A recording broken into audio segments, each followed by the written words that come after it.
All right. Well, I'm here with Andy Glass of, of the band Solstice. Hey, how are you doing, Ron? I'm doing good, and yourself? Yeah, yeah, yeah. Just coming down off the Clan tour, which was which is the first tour that we've done actually, proper tour since back in the day, back in the 80s. Oh So it was a wow, it was a bit of an experiment to see really to see how much money we lost. And and whether we could it was something we could do again in the future. But yeah, I'm really pleased with the way it went, to be honest. It went very well, that's well. good. I've seen a lot of the clips on YouTube, so I mean, for someone that I'm on the other side of the pond, basically, the likelihood of me seeing you guys perform is pretty slim, unless someone from over here has a lot of money and brings you over. Yeah, I mean, Because do you it's you don't do Cruise to the Edge, no? You know, Cruise to the Edge. um No, I haven't. I want to one of these days.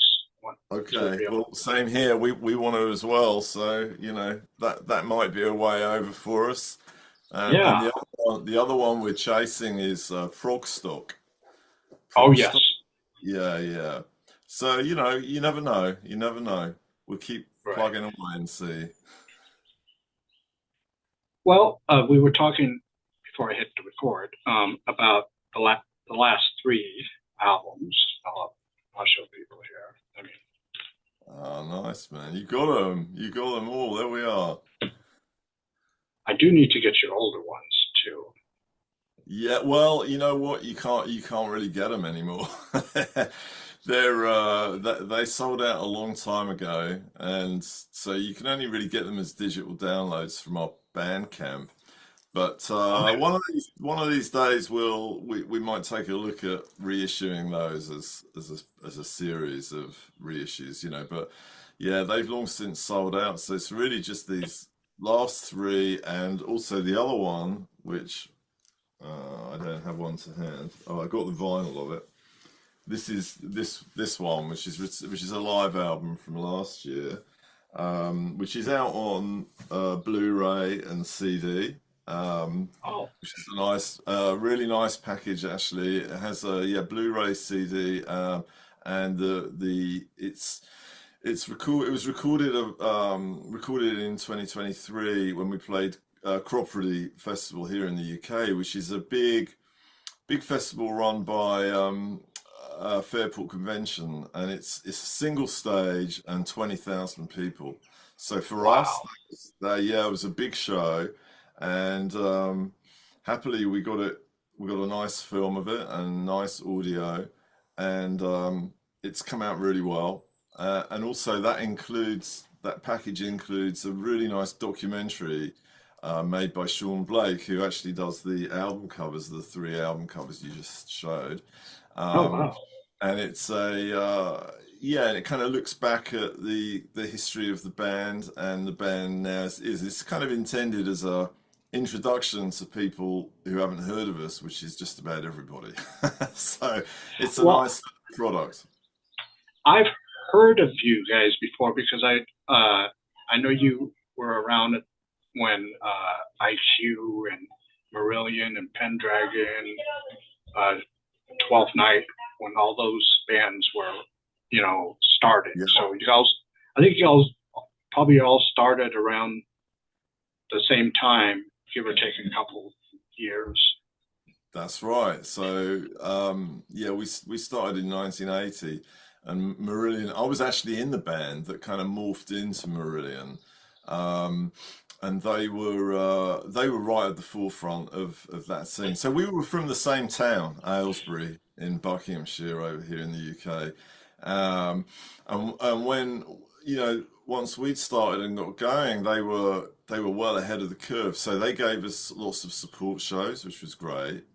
And then they kind of built their profile and ended up playing at the legendary Marquee Club in London, and of course gave us supports there. And then we got our own headlines there, and then we had bands like IQ and Pendragon support us, and then they got their own headlines. So it was a nice community, you know. It was a great Yeah. community of bands. But then of course we split up in '85, whereas those other bands kept going, and that's great, you know. So they've continued to build a profile, and obviously Marillion, you know, they had to deal with the EMI, which carried them to a much wider audience.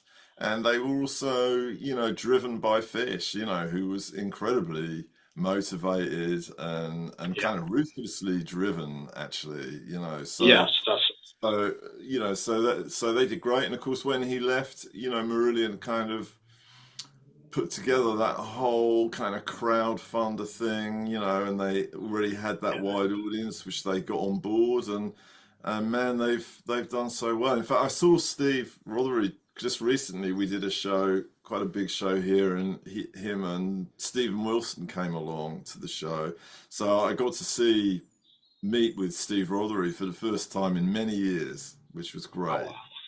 Oh, I can imagine. Yeah, Yeah. Yeah. so What that? I mean, that's one of those po- points in time where musically, where if you had one of these, you can go back to it. yeah. But yeah, that a lot of great music came out of that. Out of your Yeah, hit. I mean, it was an interesting time. I mean, yeah, we never set out to be a progressive rock band or anything like that. You know, we didn't have any agenda at all.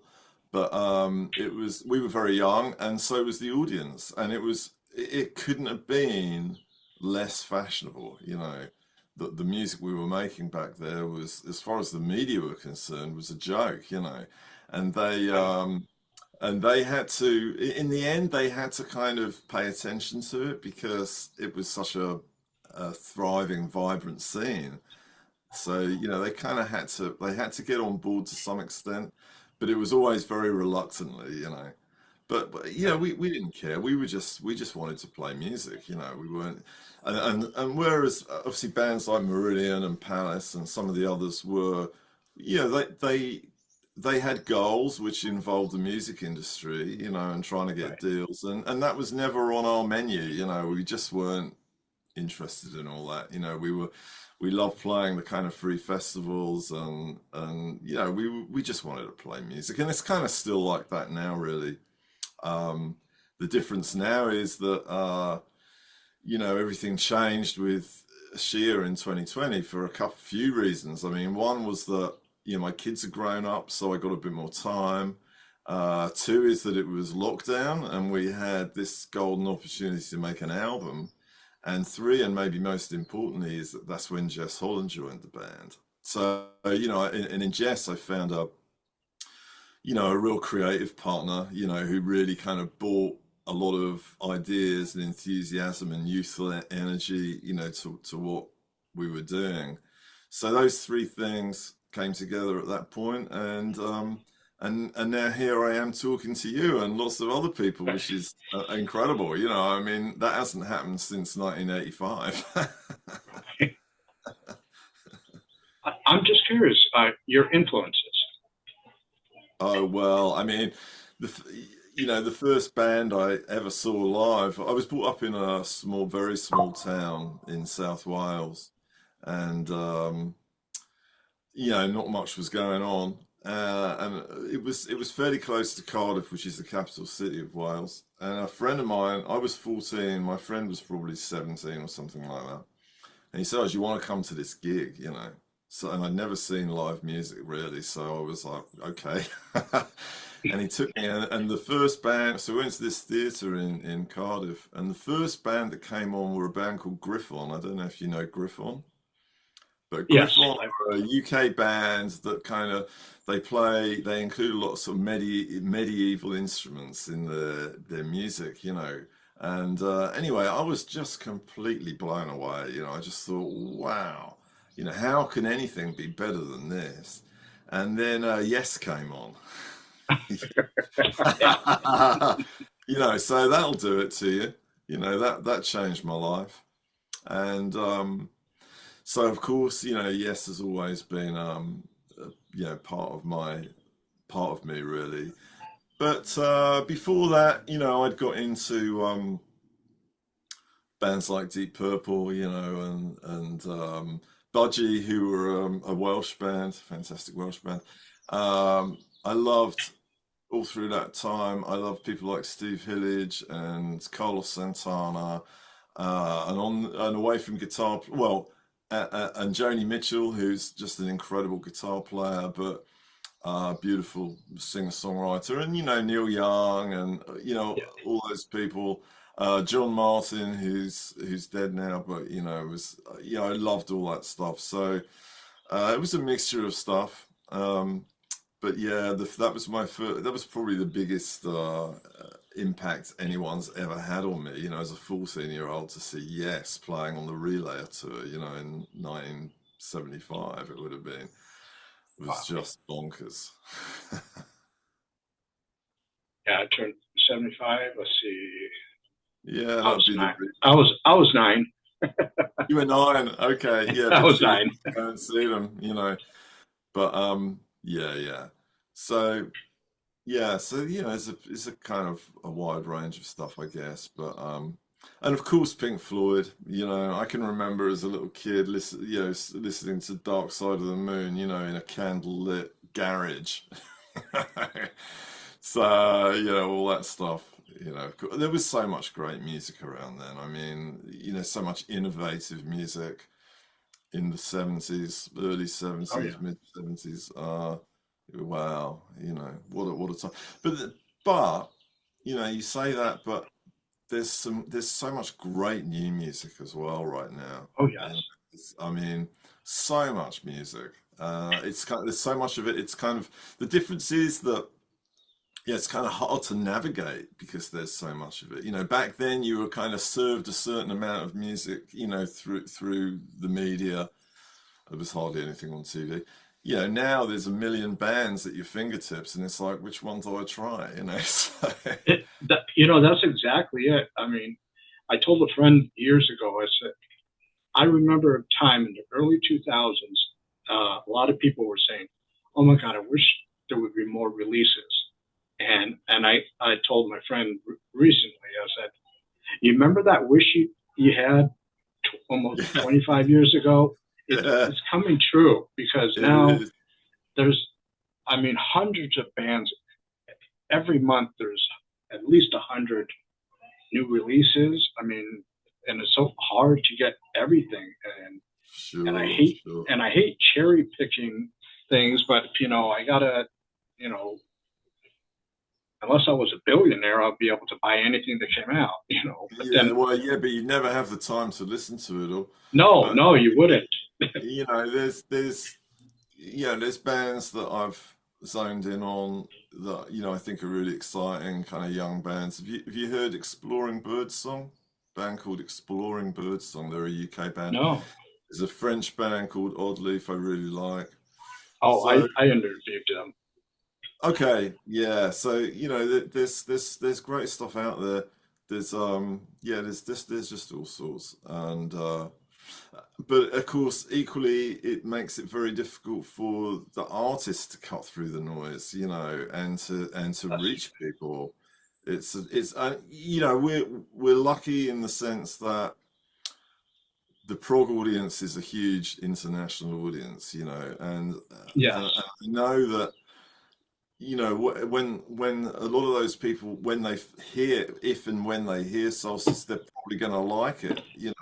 But so just gradually, we're just getting getting to new people, right, and I get every day, I get messages. Oh, I've never heard of you guys before. How is that? Well, it's because we haven't been making enough noise to cut through it. But it's right, starting to happen, which is really yeah. exciting and very motivating.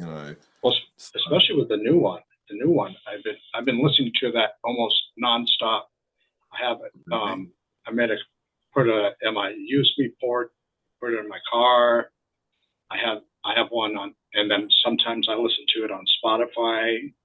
You know, that's that's the one thing I'm on the fence with Spotify. I, yeah, I sure. say I say it's good, to get new audience, but you got to make sure that new audience actually goes and if they don't buy the CD, buy the Yeah, digital download. You know, it's that's yeah. I mean, it's a tough one. I mean, what we've done with Clan, we're trying something a bit different. Is we're just releasing one track at a time on Spotify and trying to use Spotify more as a promotional tool because, clearly you're never going to get, if you have like 50 million streams, then you'll get a few quid for it, right. but you're never going to get any, a band like us will never get any money from Spotify. So we're just trying now to use it more as a promotional tool.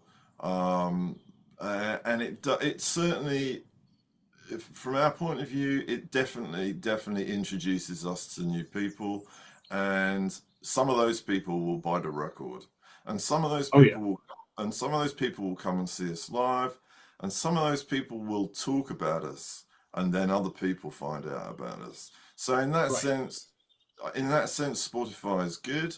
Um, but dumping your whole album on there is like kind of throwing it away. So we're just doing one track at a time, and hopefully it'll come, get some new ears that way. And if people are kind of, I might buy this, then there's more chance they're going to buy it if they've just got one or two tracks, and eventually the whole thing will be on there. So we're trying to kind of use it to our advantage, a little bit more than we have in the past, and we'll see how that works. Yeah. So I like to go down the the song so and give your input on the Sure. the makings of it. We'll Cool. start off with Firefly. Yeah, yeah. Well, that's that actually kind of I mean, songs for me, they either come out of, I hear a little snippet of something that triggers an idea, and I'll come back and I'll have this idea in my head and I'll start playing it on a guitar. It would be you couldn't you couldn't recognize anything about the original idea from what I end up writing, but it's a trigger. It's like a seed. And then the other way is I do a lot of guitar teaching, and when when a student doesn't turn up, I've been playing all day and I'm feeling warmed up, and I'll just sit there twiddling away, and noodling, and ideas come that way, just little ideas, and my phone is full of them. And some of those will turn into something. But with Firefly, I'd been, funnily enough, exploring birdsong, which I mentioned earlier. Lindsay Ward, who is the singer and a phenomenal singer, um, they're really into a band from Iceland called Agent Fresco. So I thought, I better check them out. And man, I loved them. So Agent Fresco, what a band, and a real kind of a lot of energy. I don't if you heard Circuit Five, you come across them. So Doesn't sound they're a well, a newish band, UK band, and the two Agent Fresco and Circuit Five have this kind of very high energy guitar, interesting rhythms and grooves. Anyway, I loved them, and that kind of started me off on I want to do something like that. And Firefly was what came out of it. So it developed. That's ended up developing into Firefly, which is, I think it's a kind of uplifting. It's just an expression of positivity, really. That tune, yeah. it's just an Yeah, uplifting. that's what I get off of listening to that. It's like and especially for this time of year when we're finally sort of getting glimpses of spring here in Maine. Yeah, yeah, yeah, yeah. It it doesn't. It starts getting warm like around end of April Yeah, yeah. It's just starting here. here as well. Yeah, I think we have kind of a similar weather pattern. You know, Yeah, where are you? I have no idea where you are. I'm in Maine, which is Maine. Okay. the Yeah, yeah. northeastern. Yeah, it's going to be similar. It's going to be quite similar, probably. But Yeah, yeah, I mean, playing with the band is a really positive, uplifting experience for us in the band. We love it, and so Firefly, is that really? It's really about that. And Clann, as the title, it means Clann is Gaelic for extended family. And because Oh in the yes. band we have generations of people, right? We have some very young. In fact, we've just started working with a fantastic singer, guitar player, a songwriter called Leonie Jane Kennedy.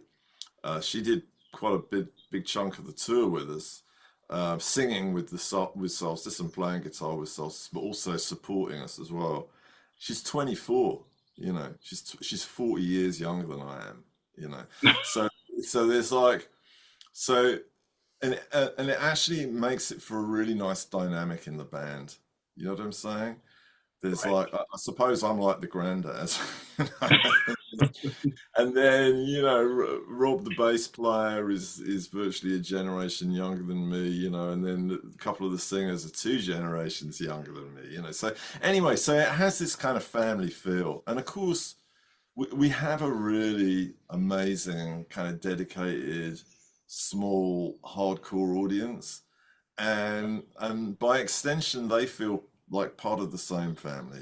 So Clan, the title of the album, is really an expression of that. And in fact, if you see which I may have one here, or I may not, the new album on the inside of it, do I have one? Oh yeah. So on this is the vinyl on the inside here. We got a load of these people, friends, Oh and yeah. family, to come along and be in a photo. Yeah, there it And, is, the smaller version of it. the Yeah. CD.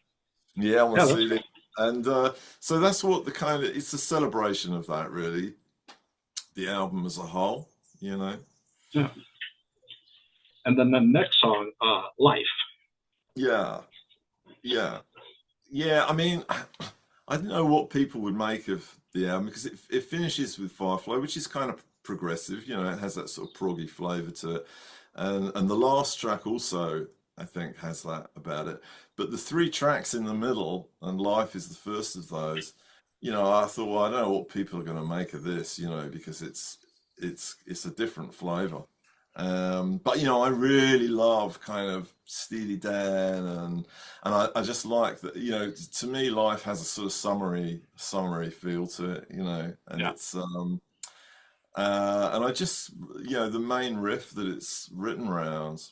I got like a classical guitar, and I was just playing that line on it, and I just liked it. It just made me feel good. So I thought, well, let's just roll with All it. right. And I like it. Yeah, I think it's another one that's summery and uplifting, and we enjoy playing it. But it's not a sort of typical prog thing. Uh, and certainly the third track is not either. Yeah. You know, Plunk. Plunk. Yeah. Plunk. Yeah, so Plunk, has that actually also came from playing this riff on the classical guitar, which is kind of odd, but that funky riff, and I love the funk. When I was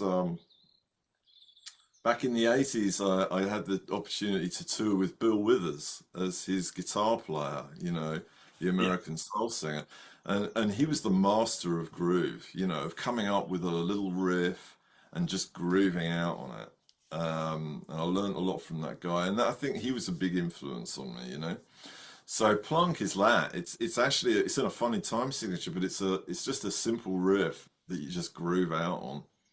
And then I thought, well, this is not necessarily what people are going to want to hear, but what the hell?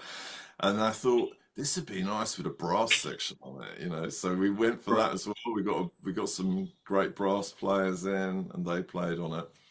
And but you kind of I worry a bit about these things, but that's turned out to be a favorite track with quite a lot of people.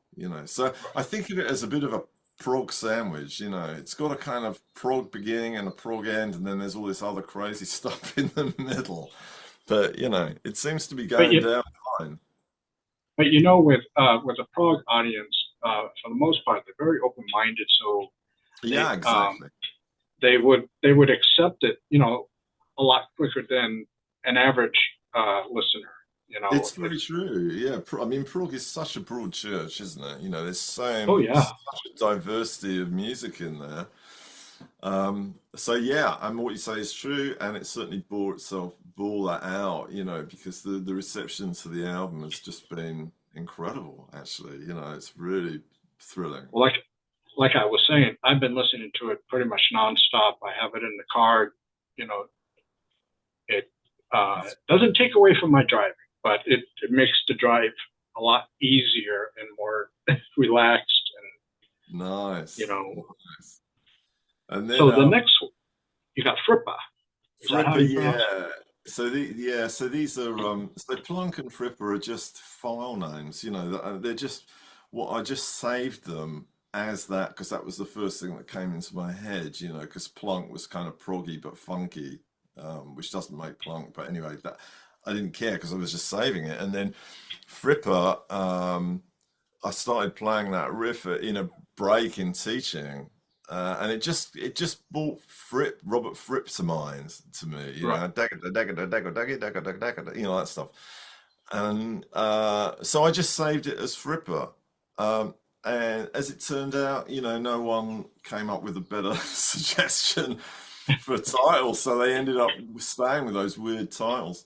So so yeah, Fripper is like it's not intended as a homage to Robert Fripp particularly, but that's kind of where it started, you know, in my head. And and then yeah, I really like that track. It's there's kind of a lot of stuff going on in it, and it sort of wrote itself a bit really.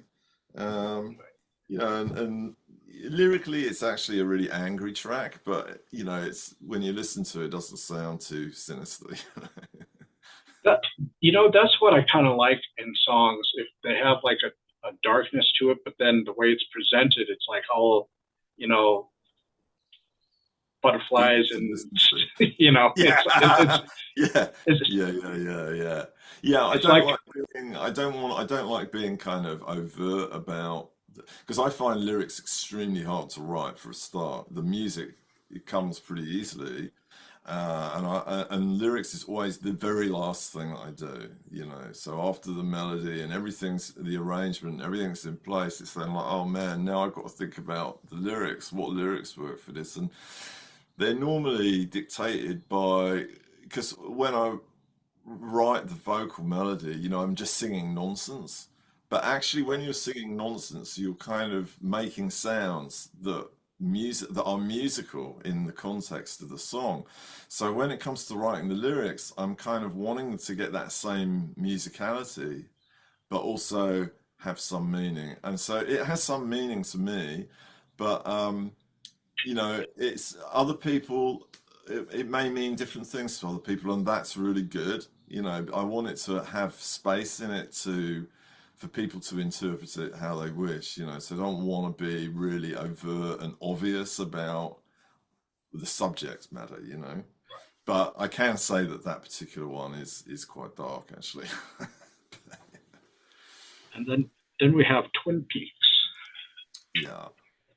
Yeah, so that came out of well, it's packed away right now, but my lovely wife, who is Jenny, who plays fiddle in the band, plays violin in the band, she at the end of 2023, she bought me a twin neck guitar, right? A Oh 12 wow. strings. Yeah, I know, right? What a woman. And and it's a beautiful thing. And I just the very first thing I played on the 12 string neck of it was the chords to Twin Peaks, and I thought, well, yeah, they sound nice, you know.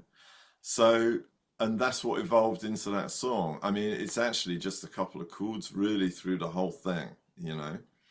Um, so yeah, you know, well, I have those chords. I find melodies suggest themselves pretty quickly. So you know, some of the violin melodies and the vocal melody. Um, and there again, when you get to the end of it, it's coincidence, but it actually ends up with two musical peaks in that song. You know, there's one at about 5 minutes, and then there's another one at the end. But that's just a coincidence. You know, I'd saved that as Twin Peaks after I'd recorded these first few chords. You know, so Right. coincidentally, and it wasn't intended to be a long track or anything. It's just, you know, you just let tracks evolve as they will, and that ended up being 14 minutes, you know. So, Right. um, You know, but the thing is this with that song, it may be 14 minutes, but it sure doesn't feel like it right, goes by nice, nice. It goes at a good speed, and nice. that's when I like when the long songs, when they go at a good speed, where when it ends, you like going, like it just kind of virtually just started. you know, That's you great. know. That's I great. mean, to me, that's a sign of a good long song. Is if you can at the end of it say that was quick. It's done. Let's listen to it. It's almost I always do this. If it's something like that, I always want to listen to it again. It just I want to go back to what that world is. I kind of view songs as worlds. There's some that I want to go back to, some that I visited once. That's all I needed. Yeah, yeah, yeah, Uh, sure. Nice. and That's that, nice. and then you end off with Earth Song 2025. Yeah, so that's just on the CD, so it's not on the vinyl. It wasn't really intended as being part of the album per se, but you know, so the five songs, that's all that will fit on a vinyl, and that's how, because that's how I'm wired. You know, I'm like, when I'm writing an album, I'm thinking about a vinyl, because to Right. me, you know, 40, 45 minutes is kind of as much as I want to hear of anything, you know, even the music that, you know what I'm saying? Right. So when CD came along, you could put an hour on it, you know, I'm not sure there's any albums that are an hour long where I want to you know, where I can really focus on something for an hour, you know. Right. So something about that format, 40 minutes, 45 minutes, it's just the perfect length to me. But because obviously you can put more on a CD, Earth Song is a tune from our first album from 1984 called Silent Dance, and Ebony Buckle, who is a phenomenal artist, who sings in our band, but is a brilliant solo artist, and I urge people to check her out. I really do. She often supports us and always sings in the band. Um, she Jess suggested that she tried singing this song because we wanted to do it again last year, which was the 40th anniversary of that album. So we wanted to do a few tunes from it, and one of them was Earth Song. And it's a very high register, and Ebony has this incredible range. You know, she's classically trained actually, so she can hit pretty much anything. So Jess said, "You have a go at singing it," and when she sang it, it was just like it was written for her. You know, it was Right. the most beautiful rendition I'd heard of it, and so we were playing it at gigs most of the last year, and actually we're still doing it because the audience really enjoy that tune.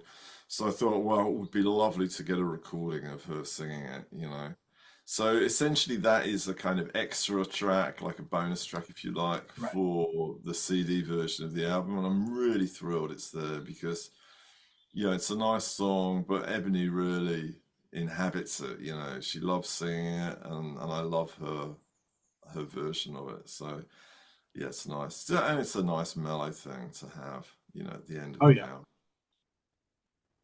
Again, yeah. Again, just an album and whole plus that bonus track. I mean, I thoroughly enjoy it. I mean, Thank you. it's something that I'm very glad that I picked up. Um, Thank you. and That's great. and I urge anybody out there that likes good music, regardless of that it's progressive rock music, that loves good music, that Solstice, you got to check them out. Thank you. Thank Um, you. Great. and you could. I got the latest one through a company here in the United States called Bandwagon.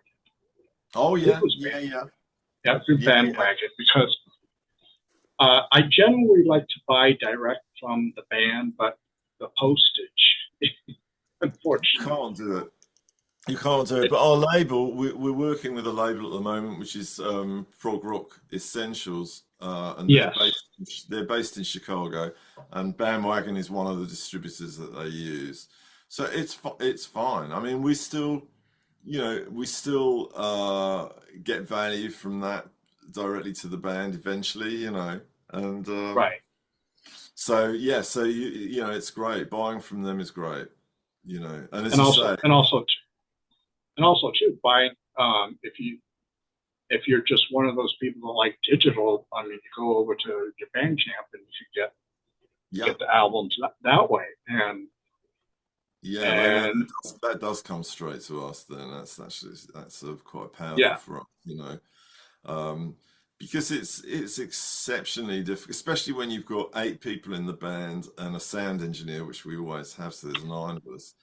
It's very, very difficult to make that make sense, financially, and yeah, so it's buying stuff on Bandcamp really helps, and we also have amazing support from some subscribers who are called Guardians, and they subscribe to us monthly, and without them we wouldn't be doing this. No way. We just, not that we wouldn't want to, we just couldn't do it. right, So they, Big Train do the same kind of thing, and I'm sure lots of other bands do as well. So, if people want to do it and they're in a position to, send us a coffee's worth of cash every month, it really makes a huge difference. So, and that's a lot of right. bands depend on that really to get by. But, Oh yeah, yeah, so we're incredibly grateful for that because it's given us the opportunity to do what we're doing. yeah. I mean, and I'm glad. Again, like I'm glad that I mean, I've heard about you for so many years, but then I don't know. Like we were talking earlier, there's like so many releases that it kind of went through, you know, bypassed me. But I'm really glad that I bought all three of them Thank you. uh, Thanks for doing that. because they were very well worth it, especially the latest. Great. You So know, that's your and favorite. Yes, your favorite. I mean, that's kind of how, because when we made Sheer the first one, uh, Jess, the singer, she'd never made an album. She'd never fronted a band. She wasn't, working in bands as a regular thing. Me and Jenny were working with her in another project, which is kind of a festival band, dance band, in which she plays bass and does a little bit of singing. So she was really new to the whole thing when we did right, Sheer, which is why I think of this, thought of it even then as, it's going to take a few albums for us to reach our potential and for her to really find her place in the band and the music and so on. And that's kind of what's happened. So, and what my hope was that by the time we got to the third album, which has turned out to be Clann, we would be there, because her right, her input has raised everyone's game. We've all kind of become we've become a better band, because of Jess really, um and I think, yeah, Clan is probably where we're starting to make some good music. So it kind of makes sense that that would be your favorite album. I'm very pleased to hear it is. yeah. And I've been telling some people, even some non-prog people, about. I said, go listen. I go to YouTube, watch their live ones. You can kind of see what they are live. And I said, if you're in the area where they're playing, I would say go see them. That's the second best way of you know showing uh, them some love is seeing them live. Yeah, yeah, And I yeah. said, and you have such a nice energy when you guys play live. I watched a couple of the videos, and just such a nice energy. And Thanks. I mean, I can only imagine how the audience felt if I felt that from watching a video, Right. Great. that, That's great. Yeah, I mean, we're in our element playing live, and we really just genuinely love it, and because it's such a nice kind of social thing in the band. And I mean, that was one of my worries, to be honest, about doing intensive, doing a tour and playing every night, and how's that going to work? Is that going to put pressure on the relationships in the band? But you know what? It worked great. I couldn't be happier, really. And we got good, we got good audiences. You don't need massive audiences to have an incredible experience, for a right. band. And so the sort of venues we were playing, it was good turnouts, and it just felt great. So it worked really well, and we'll definitely do it again, definitely. Um, so what's on the horizon for Solstice? Well, I'm just kind of, letting the dust settle after the tour, and just getting back on the all the things you have to do, to push a band forward, which is all, it's my job. I mean, I'm the tour manager, I'm the writer, the producer, do all that stuff. So we filmed two of the shows on the tour. So the next actual job for me is to mix the audio for that and to edit the videos together so that we have some nice content from the tour, and probably we did a show in a really beautiful venue. So I think I'll do a complete concert video, and then some single videos from other things. So I've got a lot of work to do there, and then crack on with writing the next album. You know, next album we're booking shows. Well, I'm booking shows for next year. We've got some nice ones coming up. For shows, really, you're kind of working a year in advance all the time. You kind of have to do that to get the gigs that you want. And so the next 2 years will be writing and recording the next album, which will come out, in 2027. I see how these live recordings go, but we might do another live album, but at the very least, we'll put another live video up, concert video up. So yeah, really, it's about writing, creating content, keeping people interested, letting people know we're there, and trying to make the most of the interest that there's been in Clann. That's the thing now. You can't now. It couldn't be a worse time to stop working really hard. I just need to keep working really hard because it's producing results. It's amazing. It's working, and that's thrilling for me. So I'm going to keep at it. Yeah, I could just imagine, being in the band, just continuing to create stuff and doing like touring and albums and anything to do with promotions. I mean, it's got to be an amazing thing to do. It's a lot of work, and you've got to love it to do it, and I do love it. So, it's a unique position for me, that I say didn't exist at all before 2020. We just used to do the odd album and do a few gigs every year, and that was it. But I'm just in the right place to do it now, so I'm going to make, absolute most of it, and Oh get yeah, as much music out as I can, and do as much with the band as we possibly can. And yeah, as I say, it's just so good that people are enjoying the music and enjoying the shows, and want to talk about it. So thanks, Ron. Thank you. yeah. I I honestly think this is the best time to be making music because there's many of us that absolutely love. I mean, good, well crafted songs and albums. We're not looking for what the latest hit single is. Sure, It's just sure. not. It's never really been my what I look for in music ever since I I really started loving music when, when you were 14, when I was 14 in 1980.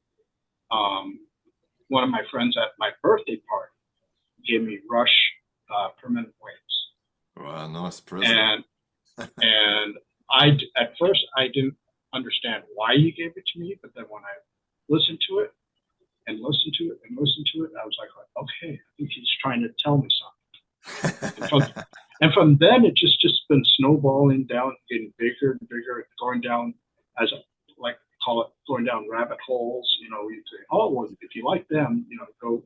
Yeah. And basically, Solstice is part of my my big giant rabbit hole I've been going through all these years. Right. And it's I've had nothing but great results from those rabbit holes, and Solstice is one of those great results, and I appreciate the music you guys make. Thank you, man. Thank you. That's really nice. Thanks a lot. And I look forward to anything that you guys put out, and I will go back and I'll get that live album you Oh yeah, Return. It's called Return to Cropley. It's called Return to Cropley because we actually played there in 1998. And at the time, Clive Bunker was in the band. So Clive was the original drummer with Jethro Tull. So Right. he's a kind of very well known in that world. And so it's 25 years later, we played there again, and actually we got Clive to come up and play a song with us, which was great. So it's actually a really nice document of the band live, at that time playing on a big stage with a massive audience. So yeah, do check it out if you can, it's cool. Oh, yeah.